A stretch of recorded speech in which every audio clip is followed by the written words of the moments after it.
The success of Mortal Kombat in both games and movies and sequels is inevitable, so let's open up 1997's Mortal Kombat Annihilation.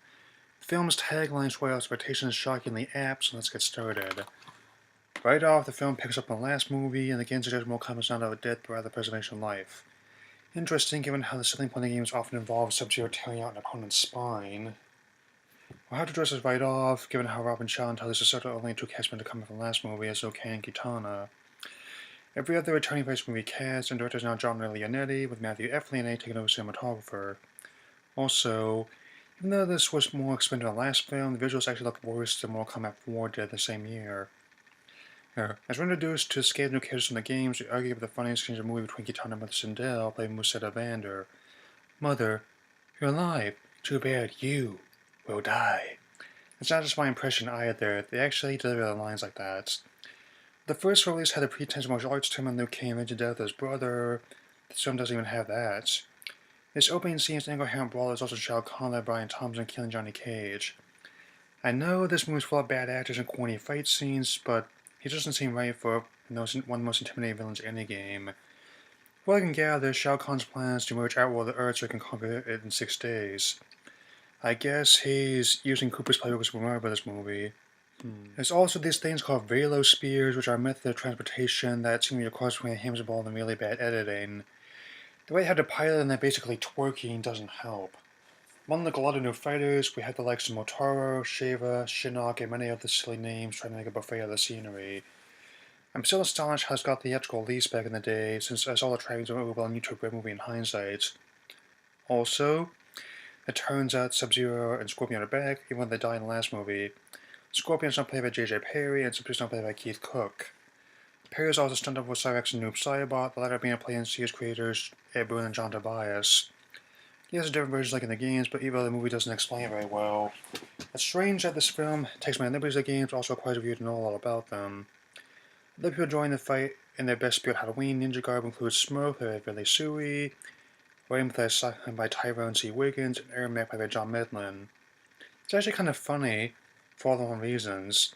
Even though this movie cost $30 million to make with $18 million the last movie, special effects and choreography somehow look worse than before.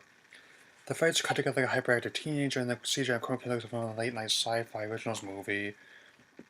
In a base in Hawaii, Sonya, now played by Sandra Hess, finds Jax, played by Lynn Red Williams.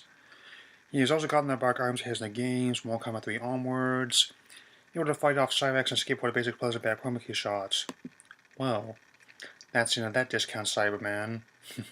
Apparently, Cabal and Striker are also dead by Ermac's hand, as Shao Kahn speaks with his generals like someone doing a He-Man fan film.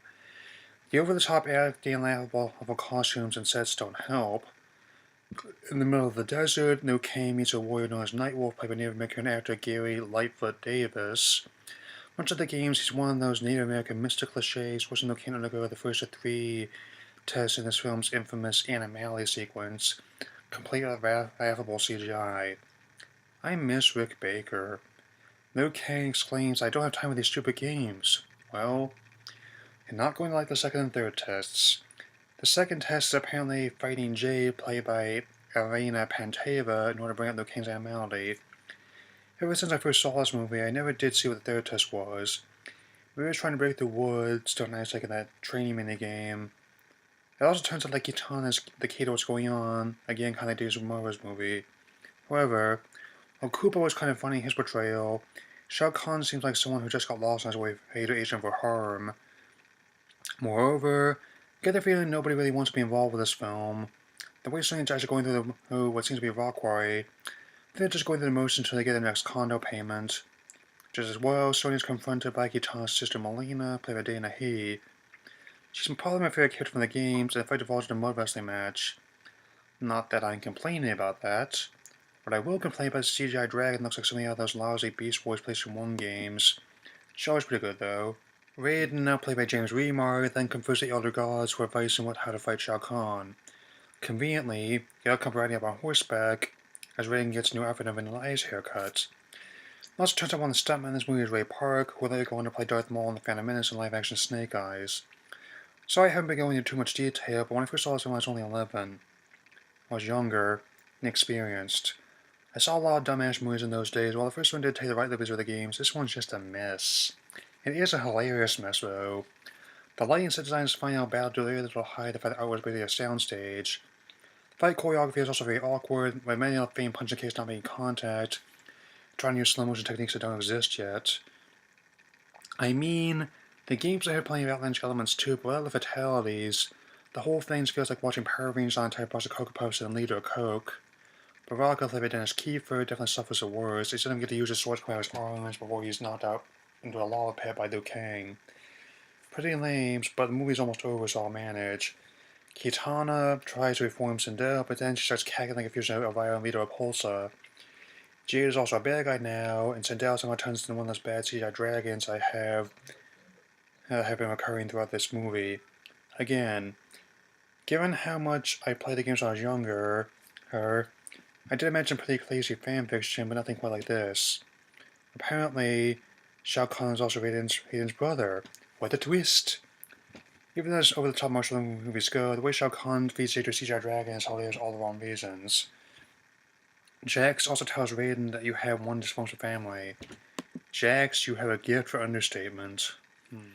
So, much like Shang Tsung in the last movie, Liu Kang will face Shao Kahn, while everyone else will face the rest of his generals. Also, much like Super Mario Bros., the World Trade Center could have been brought to Outer World could have been done before 2001. No way that would have flown afterward. The final battle is a complete hodgepodge of awkward choreography, terrible CGI, especially when Liu Kang and Shao Kahn both fight with their animality forms. The film never does go into big battles as friends with the games, but the sub-N64 quality dragons makes one of the most unintentionally hilarious final battles I've ever seen. To think people gave the CGI job on Star Special Edition that year so much heat. So, with Techno Syndrome pumping in the background, the final showdown takes place in Mortal Kombat. Liu Kang wins the fight and stops the merger of the worlds, much to the amazement of the other characters in my mild indifference. The Elder Gods disappear when a knockoff of the Phantoms from Superman. Shao Kahn disappears as his tattoo flies off in bad CGI. Raiden's now guarding the realms, and top it off, Liu Kang even gets Kitana. Wow, that was bad, but it's a lot funnier than I remember it. While neither of these movies were well received critically, this is definitely the weaker of the two films. It also put a bit successful for the box office, making around $35 million domestically and $51 million worldwide. Not a total flop, but still far less than the first film. Backlash from fans and audiences also meant the third film did not move forward. Now, the success of the Web Series Mortal Kombat Legacy has generated interest in a reboot in the near future, with the series more willing to include fatalities and violence for the games, and successful films such as Deadpool and Logan. I think a harder reboot would be something I could get behind. If they want to make it animated, then something like the Netflix Castlevania series could work too. So games are still popular to this day. I think it's good times to try again. This movie is definitely bad to the point of being one of my least favorite I don't this marathon. However, it does make it very hilarious unintentional comedy of right circumstances. Could definitely re-edit this movie to Mortal Kombat's movie that actually won't have to change all that much. On that note, since the games often has very dark humor, I would also not mind if some of the elements were in the reboot dark comedy. Hell, my favorite comedies might punch me in life, so that should tell you how dark and quirky my sense of humor is. There have been other laughably bad adaptations like Double Dragon Wing Commander, but those are matters for another day. For now, I'm just going to wrap this up. My final rating is half a star out of 4. Next time, my marathon retro game movies concludes as we enter the new millennium with Final Fantasy: The Spirits Within.